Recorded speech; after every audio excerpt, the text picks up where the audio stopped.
Fans and analysts alike are calling out the apparent referee bias in the WNBA, especially when it comes to Caitlin Clark.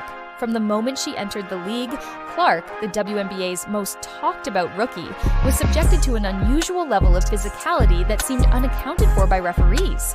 This wasn't just a case of rough play. It was a consistent, unchecked series of fouls and hits that went unnoticed. While other players are protected by whistles, Clark faced repeated body checks, shoves, and hits that were ignored. Fans, coaches, and even other players have been vocal about this disparity. But it continues, hinting at a systematic issue where the rules seem not to apply equally to her. Caitlin Clark, the WNBA's star player, became the center of this controversy, with many questioning whether the referees were actively turning a blind eye to the violence she faced. Caitlin Clark, after enduring multiple fouls that went unpunished, was finally sidelined with a serious injury, a quad strain. This injury, which has kept her out for at least 2 weeks, ignited widespread public outrage. Fans began rewatching games, analyzing missed calls, and highlighting every uncalled foul Clark had endured.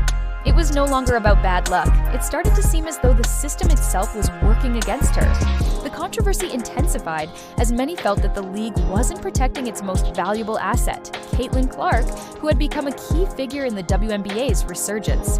The frustration among fans and players grew as they felt that the league had failed to act to protect her from the excessive physicality, leading to her current injury. Over time, the complaints from players, coaches, and fans about the WNBA's referees began to pile up. It became clear that the league's officiating was inconsistent and inadequate. Coaches were publicly criticizing referees for their lack of action in holding players accountable for rough fouls. Caitlin Clark, in particular, faced constant struggles on the court, where the referees failed to blow the whistle on dangerous physical play. Fans who had never watched the WNBA before were quickly catching on to the issue, and their frustration grew with every game. As Clark's injury became more serious, the glaring problem of officiating failure became impossible to ignore. Every missed call or unfair non-call added to the chorus of those calling for accountability, and it was no longer just an issue of bad calls.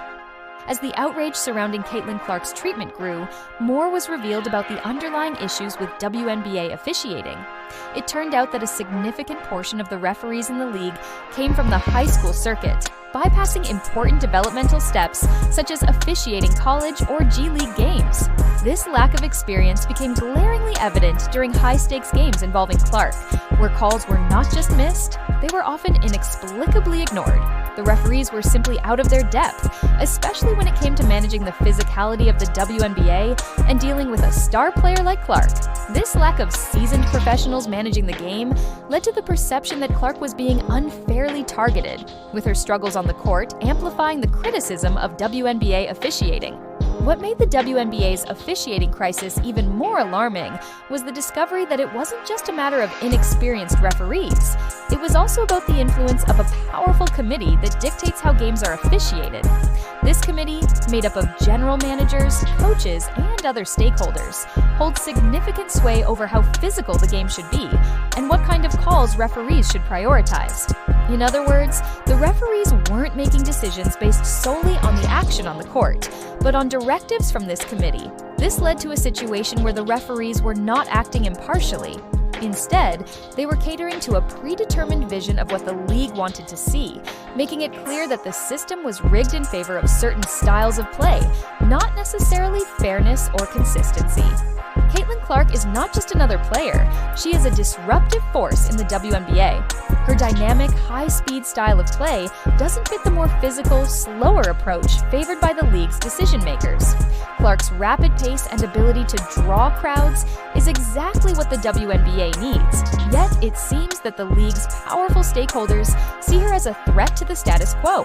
Her presence challenges the way the game has traditionally been played, and instead of embracing her as the future of the league, they've subjected her to more physical punishment and less protection on the court. As Clark faced more physicality without the protection she deserved, it became clear that the system was more concerned with preserving the old guard than nurturing the next generation of stars like her. When Caitlin Clark suffered a left quadriceps strain, it wasn't just a blow to her. It was a wake-up call for the entire league. Her injury was seen as the result of a season's worth of unchecked aggression, a lack of proper officiating, and the WNBA's failure to protect its most valuable player. For fans, it didn't feel like a freak accident. It felt like a direct result of a system that ignored the warning signs. With Clark sidelined, the WNBA's biggest star was now unable to play, threatening to halt the momentum she had built for the league. This was a key moment in the WNBA's history, a reminder of how fragile its growth is and how easily it could be undone if the league doesn't take action to protect its most marketable players. Perhaps the most frustrating part of Caitlin Clark's ordeal was the deafening silence from the WNBA and its officials. While she was being roughed up on the court and her team was left without support, the league did nothing. There were no statements acknowledging the issue, no apologies for the mistreatment, just the continuation of an entrenched system that seemed to disregard the welfare of its most marketable star. Clark wasn't injured because she couldn't handle the heat. She was injured because the system in place failed her. As her injury sidelined her for weeks, it became impossible to ignore that the WNBA had a serious problem on its hands, one that could jeopardize its future success if not addressed. Caitlin Clark's case wasn't just about unfair refereeing, it was about the broader disrespect shown toward a player who had already proven herself to be one of the most popular athletes in America. Clark wasn't just selling tickets. She was single-handedly driving interest in the WNBA, shattering viewership records, and bringing in a fresh wave of fans. Yet, instead of being celebrated, she was constantly undermined by a league and officiating system that seemed determined to make her journey as difficult as possible. This situation represented a deeper issue: how the league, which should have been doing everything in its power to protect its most valuable assets, was instead undermining its own success. The lack of protection for Clark sent a message that she, despite being the face of the league's new era, wasn't given the respect she deserved. As Caitlin Clark's injury highlighted the systemic issues within the WNBA, the backlash began to grow. Players, coaches, and analysts across the league started speaking out about the poor officiating, with many pointing to the league's inability to apply consistent rules and protect its stars. Clark's injury, along with the unfair treatment she endured, led to increasing criticism of the league's refereeing. But the WNBA, instead of addressing these concerns, continued to downplay the situation, brushing it off as growing pains from new fans unfamiliar with the league.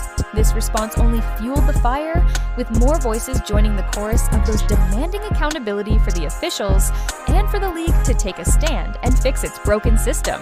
The league's failure to act quickly might cost it even more fans and players in the long run. And these points delve into the broader issues within the WNBA, focusing on the mistreatment of Caitlin Clark and the systemic problems affecting the league.